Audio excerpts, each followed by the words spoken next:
Welcome to the week, ladies and gentlemen. Today I have the pleasure of sitting down with one of LaGrange's finest from the LaGrange Police Department.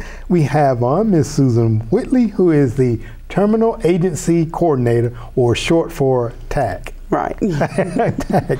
Well, Susan, it's a pleasure to sit down with you this morning to talk about something, and I hope that all of our viewing audience, if they have this need, can come out and see you and get it taken care of. But before we get into talking about that this morning, Susan, tell us just a little bit about yourself, if you don't mind. Oh, goodness. From between the police department and the sheriff's office, I'm 24 years and about 22 years of doing this type thing. I mean, I can't do anything else. I wouldn't want to do anything Law else. enforcement, that is. Right. It's like it gets into your system, you know? Yeah. Well, you know, you say you can't want to do anything else, but I'm friends with you on Facebook, Susan, and I've seen a few dishes that you made. So I'm also thinking you're pretty an avid cooker as well, right? I cook a little bit. Oh, okay. I cook a little bit. Yeah, I see some of the things that you have, like, wow. Susan needs to start bringing a few samples as well. They, I mean, really look good there. And I'm an avid eater. I just want to put that out there too, okay? Oh, just FYI. FYI, yeah. There you go. All right. Well, Susan, it's good to have you here this morning. And today we're here. I'm going to talk about something as kind of a follow-up from an event that you all had back in February. And you all were holding it, I think, twice a year. And now you want to expand it, and it is being held year-round, and that's record restriction. Right. Talk about that a little bit for us, if you don't mind. We were just having once a year, actually, just having one event once a year, and for 2 months or so, we would take applications, and then we had the big event, and we just were not having the turnout that we did in the first couple of years that we had it. Okay.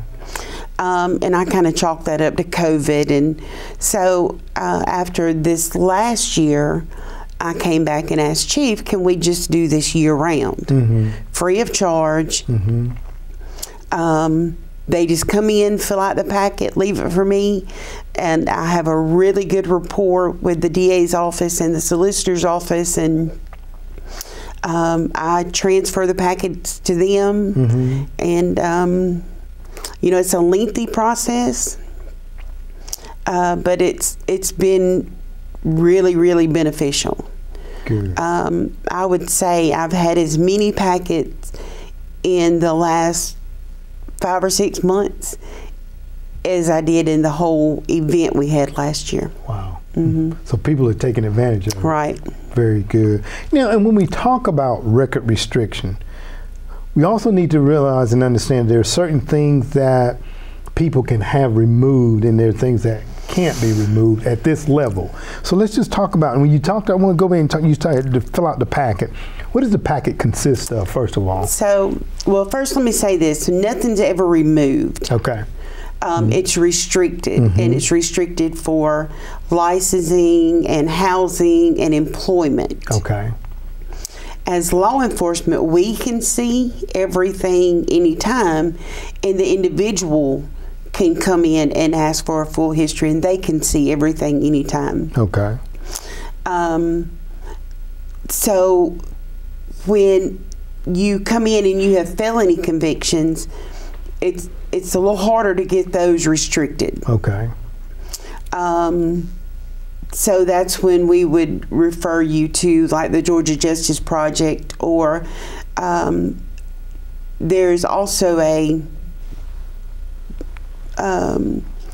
couple of people with the UGA, that some of their students, part of what they do is help people get records restricted, and it's all part of Georgia being, you know, pro second chance. Okay, which is a good thing. Absolutely. A good thing. Now, you know, you and I were talking, when we talk about restricted, and I know that you're GCIC certified, I'm GCIC certified, so we can look at a person's criminal history, and when we look at it, it can be a little bit I guess, cumbersome, a little bit frustrating to look at it and to see, because you have things such as your adjudication date or arrest date, your adjudication. So talk a little bit about some of the things that can be restricted and how that impacts, like you talk about, just basic employment. So, well, like I was telling you, I have the young man who came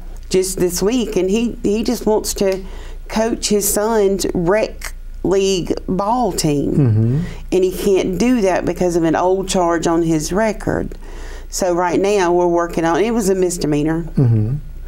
So right now I'm working on getting that hopefully restricted for him. You know, people make mistakes when they're young, and they're not stopping to think, hey, in 20 years, this is how this is going to affect me. Right. But there again, in Georgia, you can have 2 misdemeanor convictions restricted in a lifetime. Okay. So that's a law that was just passed a year and a half ago.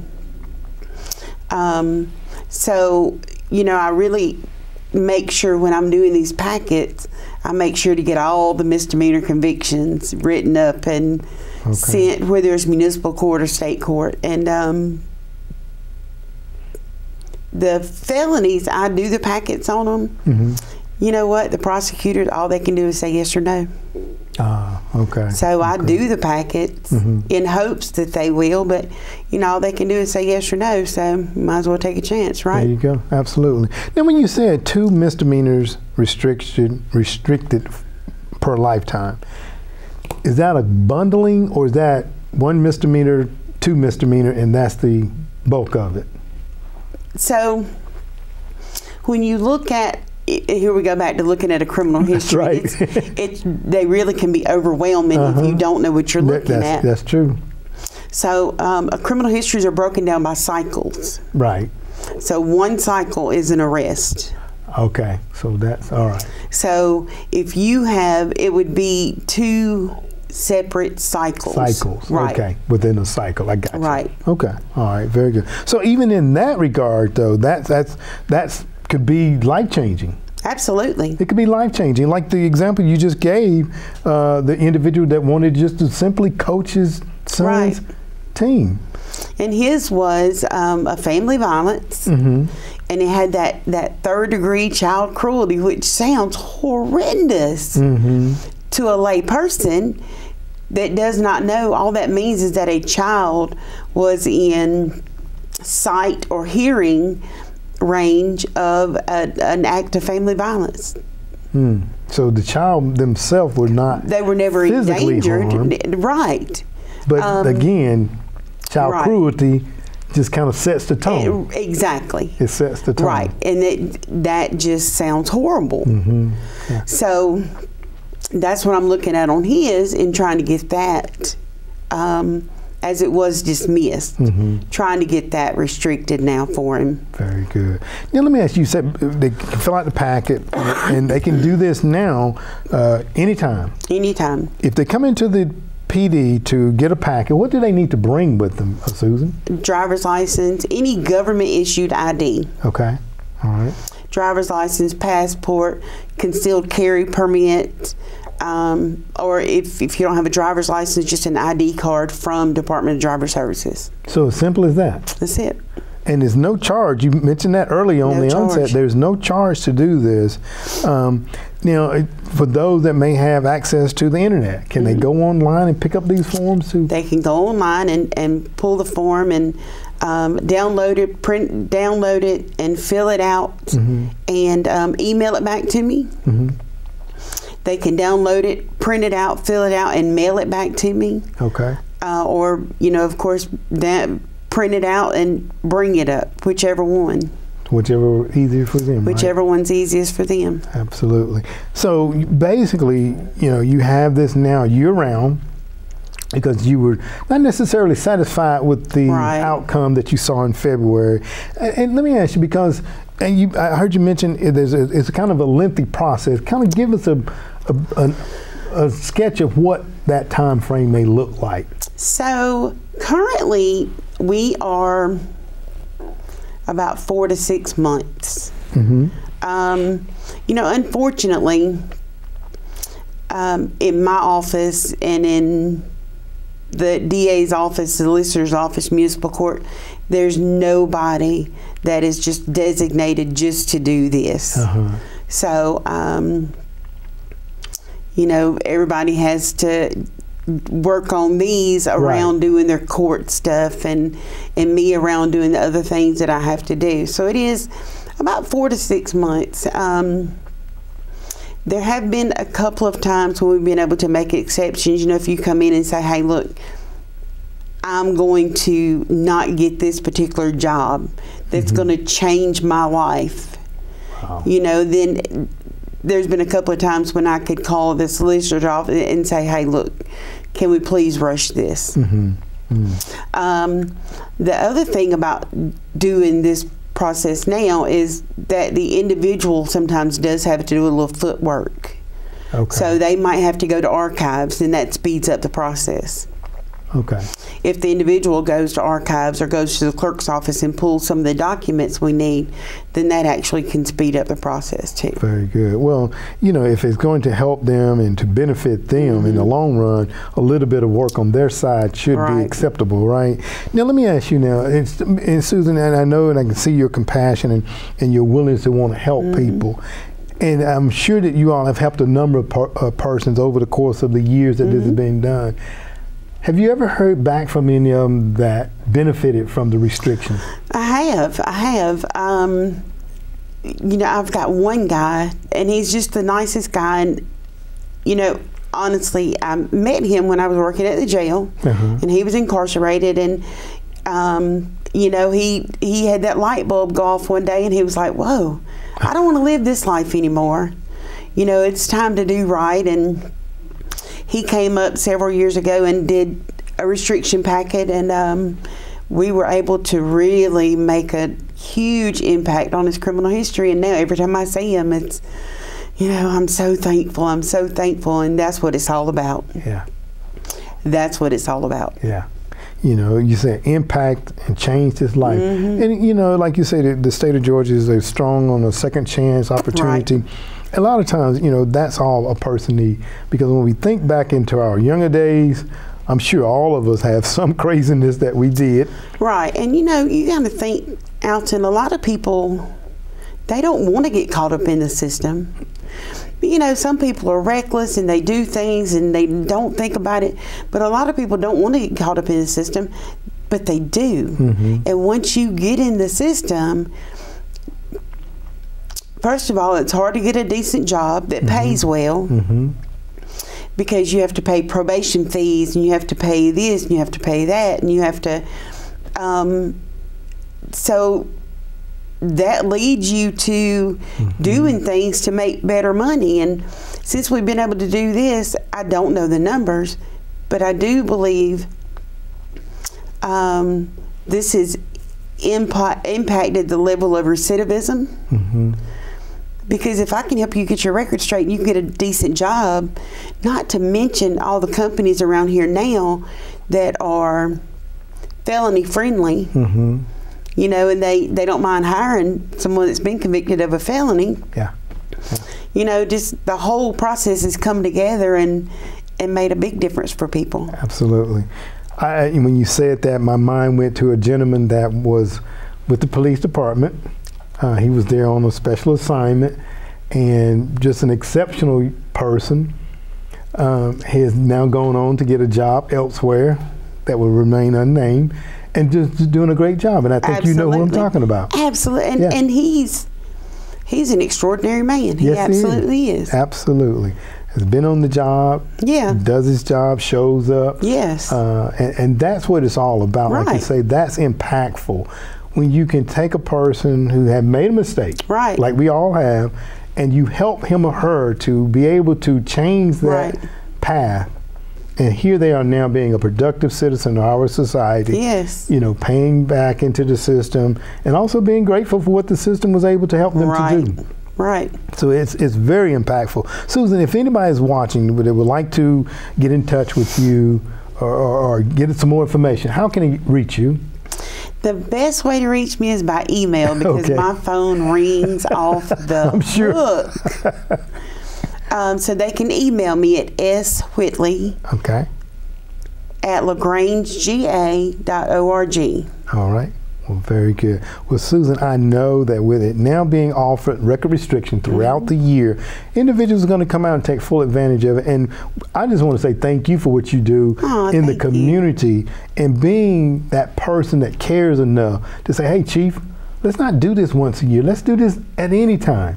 Because, you know, that's a person that says, hey, look, even though I'm doing these other things, and that's probably some of the things in that small print, but you're willing to take that on. Right. So I say thank you for what you're doing. You know, Chief, and I'm not sure what agency he saw this record restriction event several years ago, but he came back and he put together a group of people and said, hey, let's do this. Man, I was so excited.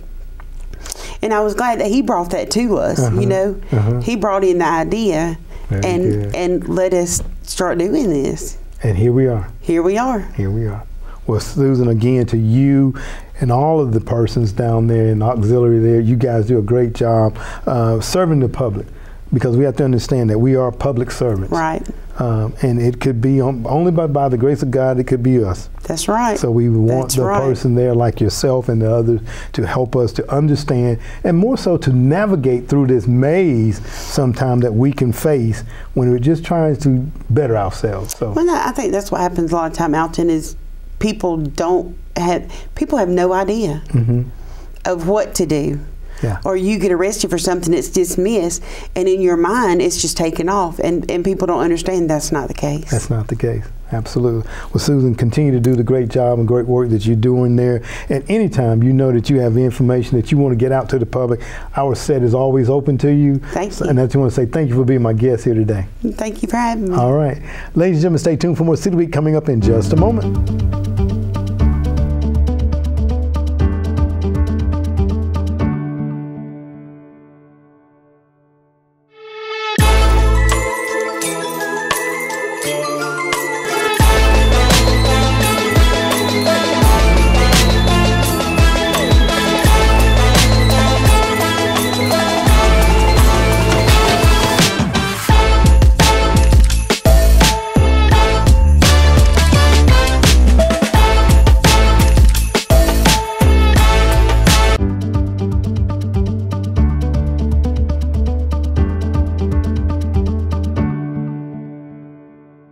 Welcome back, City Week, ladies and gentlemen. As always, I'm being joined now by Lynne Holle from Visit LaGrange to give us that lineup of wonderful events coming up during this week. Lynne, let's hear all about it. Okay, thank you so much, Alton. Hello and welcome to City Scenes. Today we're going to be going over the events in and around LaGrange during the week of November 28th through December 4th. So let's get started.